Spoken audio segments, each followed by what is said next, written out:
Hi welcome back to my channel. ಹೇಗಿದ್ದೀರಾ ಎಲ್ಲರೂ? I hope ಎಲ್ಲರೂ ಚೆನ್ನಾಗಿದ್ದೀರಾ ಅನ್ಕೋತೀನಿ.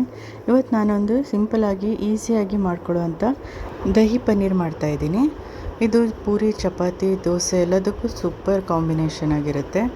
ನೀವು ಒಂದ್ಸಲ ಟ್ರೈ ಮಾಡಿ. ಯೂಶ್ವಲಾಗಿ ನಾವೇನು ಪನ್ನೀರ್ ಗ್ರೇವಿ ಮಾಡ್ಕೋತೀವಿ ಅದೇ ಥರ ಸ್ವಲ್ಪ ಡಿಫ್ರೆಂಟಾಗಿ ಮಾಡ್ತಾಯಿದ್ದೀನಿ. ಇದಕ್ಕೆ ನಾನೊಂದು 3 ಟೊಮೆಟೊ ತೊಗೋತಾಯಿದ್ದೀನಿ ಮಿಕ್ಸಿ ಜಾರಲ್ಲಿ. ಆಮೇಲೆ ಒಂದು 2 ಈರುಳ್ಳಿ ತೊಗೋತಾ ಇದ್ದೀನಿ, ಒಂದು 10-12 ಬೆಸಲು ಬೆಳ್ಳುಳ್ಳಿ, 1 ಇಂಚು ಶುಂಠಿ ತೊಗೋತಾ ಇದ್ದೀನಿ.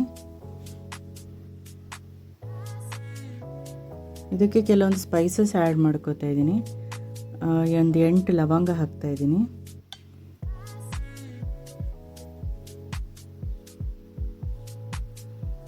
ಚಕ್ಕೆ 1-2 ಇಂಚು,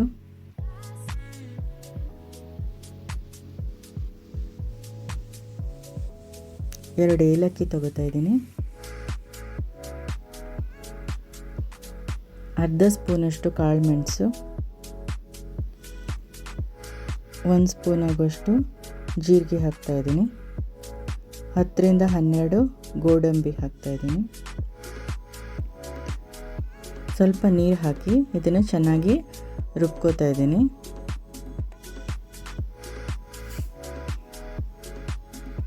ನೋಡಿ, ಇದಾಗಿದೆ. ಈಗ ಪನ್ನೀರನ್ನು ಕ್ಯೂಬ್ಸ್ ಆಗಿ ಕಟ್ ಮಾಡ್ಕೋತಾ ಇದ್ದೀನಿ. ಈಗ ಒಂದು ಮಿಕ್ಸಿಂಗ್ ಬೌಲಲ್ಲಿ 1 ಕಪ್ ಆಗೋಷ್ಟು ಮೊಸರು ಹಾಕ್ತಾ ಇದ್ದೀನಿ.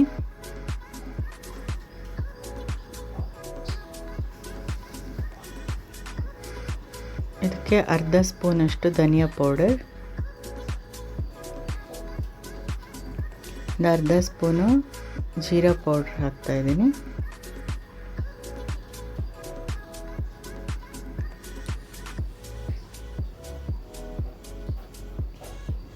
ಅರ್ಧ ಸ್ಪೂನು ಗರಂ ಮಸಾಲ ಹಾಕ್ತಾ ಇದ್ದೀನಿ.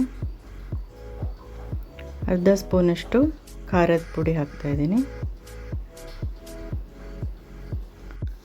ಅರ್ಧ ಸ್ಪೂನಷ್ಟು ಉಪ್ಪು ಹಾಕ್ತಾ ಇದ್ದೀನಿ. ಒಂದು 1/4 ಸ್ಪೂನಷ್ಟು ಅರಿಶಿನ ಹಾಕ್ತಾ ಇದ್ದೀನಿ. ಈಗೆಲ್ಲನೂ ಚೆನ್ನಾಗಿ ಮಿಕ್ಸ್ ಮಾಡಿ ಪನ್ನೀರ್ ಹಾಕಿ ಒಂದ್ಸಲ ಎಲ್ಲ ಮಿಕ್ಸ್ ಮಾಡಿ ಒಂದು 10 ನಿಮಿಷ ಹಾಗೆ ಇದನ್ನು ಬಿಡ್ತಾಯಿದ್ದೀನಿ. ಇದು ಚೆನ್ನಾಗಿ ಕೋಟ್ ಆಗಬೇಕು. ಹೀಗೆ ಮ್ಯಾರಿನೇಟ್ ಮಾಡಿಕೊಂಡ್ರೆ ಪನ್ನೀರ್ ಉಪ್ಪು ಖಾರ ಎಲ್ಲ ಚೆನ್ನಾಗಿ ಹೀರ್ಕೊಂಡಿರುತ್ತೆ, ರುಚಿ ಚೆನ್ನಾಗಿ ಬರುತ್ತೆ. ಈಗ ಒಂದು ಕಡಾಯಲ್ಲಿ 1 ಸ್ಪೂನಷ್ಟು ತುಪ್ಪ ಹಾಕ್ತಾ ಇದ್ದೀನಿ.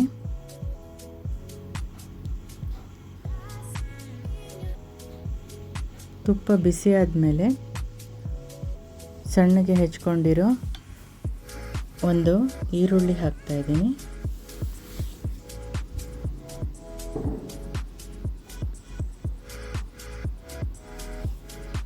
ಈರುಳ್ಳಿ ಸ್ವಲ್ಪ ಕಲರ್ ಚೇಂಜ್ ಆಗೋವಷ್ಟು ಅದನ್ನು ಫ್ರೈ ಮಾಡ್ತಾ ಇದ್ದೀನಿ.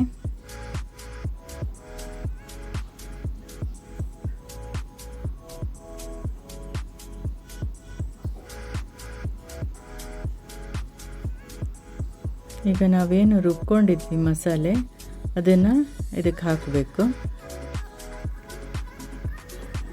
ಸ್ವಲ್ಪ ನೀರು ಆ್ಯಡ್ ಮಾಡಿ ಮಸಾಲೆ ಎಲ್ಲ ಹಾಕಿ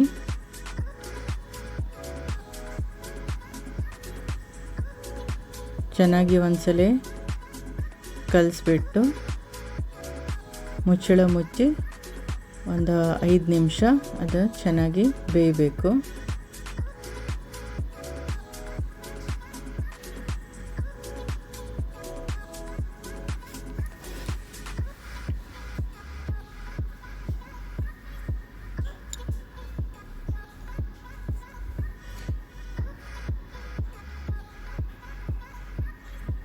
ಇದೆಲ್ಲ ಸ್ವಲ್ಪ ಮೀಡಿಯಮ್ ಫ್ಲೇಮಲ್ಲೇ ಮಾಡ್ತಾ ಇರಬೇಕು.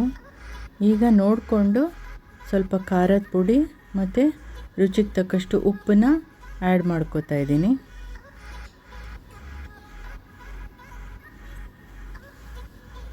ಯಾಕಂದರೆ ನಾವು ಮ್ಯಾರಿನೇಟ್ ಮಾಡ್ಕೊಂಡಿರ್ತೀವಲ್ಲ ಪನ್ನೀರ್, ಅದರಲ್ಲೂ ಉಪ್ಪು ಖಾರ ಎಲ್ಲ ಹಾಕಿರ್ತೀವಿ. ಸೊ ನೋಡಿಕೊಂಡು ಅಡ್ಜಸ್ಟ್ ಮಾಡ್ಕೋಬೇಕಾಗುತ್ತೆ. ಈಗ ಹಸಿ ಬಟಾಣಿ ಹಾಕ್ತಾಯಿದ್ದೀನಿ 1 ಕಪ್ ಆಗೋಷ್ಟು.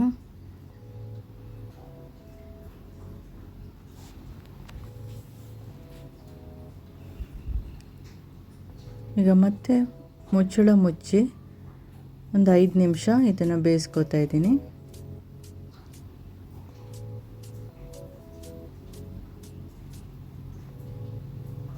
ಈಗ ನಾವೇನು ಮ್ಯಾರಿನೇಟ್ ಮಾಡ್ಕೊಂಡಿದ್ವಿ ಪನ್ನೀರ್ ಅದನ್ನು ಹಾಕ್ತಾ ಇದ್ದೀನಿ.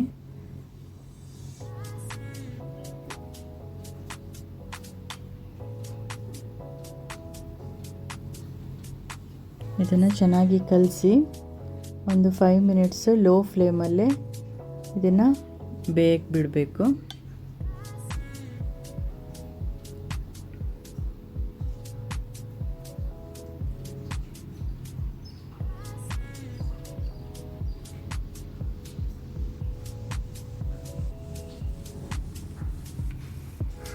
ನಾನೊಂದು ಅರ್ಧ ಸ್ಪೂನು ಸಕ್ಕರೆ ಹಾಕ್ತಾಯಿದ್ದೀನಿ. ಆಮೇಲೆ ಕಟ್ ಮಾಡ್ಕೊಂಡಿರೋ ಕೊತ್ತಂಬರಿ ಸೊಪ್ಪು ಹಾಕ್ತಾಯಿದ್ದೀನಿ. ಚೆನ್ನಾಗಿ ಮಿಕ್ಸ್ ಮಾಡಿ ಲಾಸ್ಟಲ್ಲಿ ಒಂದು ಅರ್ಧ ಕಪ್ ಆಗೋಷ್ಟು ಫ್ರೆಶ್ ಕ್ರೀಮ್ ಹಾಕ್ತಾಯಿದ್ದೀನಿ.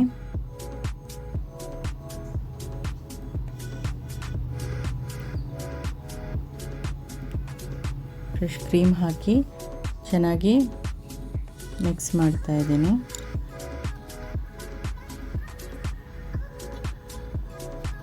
ನೋಡಿ, ದಹಿ ಪನ್ನೀರ್ ರೆಡಿ ಆಯಿತು. ಚಪಾತಿ, ಪೂರಿ, ದೋಸೆಗೆಲ್ಲ ತುಂಬ ಚೆನ್ನಾಗಿರುತ್ತೆ. ತುಂಬ ಟೇಸ್ಟಿಯಾಗಿ ಬಂದಿದೆ. ನೀವು ಒಂದ್ಸಲ ಟ್ರೈ ಮಾಡಿ ಇದನ್ನು. ಈ ವಿಡಿಯೋ ಇಷ್ಟ ಆದಲ್ಲಿ ಒಂದು ಲೈಕ್ ಮಾಡಿ, ನಿಮ್ಮ ಫ್ರೆಂಡ್ಸ್ ಆ್ಯಂಡ್ ಫ್ಯಾಮಿಲಿ ಜೊತೆ ಶೇರ್ ಮಾಡಿ, ಹಾಗೂ ನನ್ನ ಚಾನಲನ್ನು ಸಬ್ಸ್ಕ್ರೈಬ್ ಮಾಡಿ.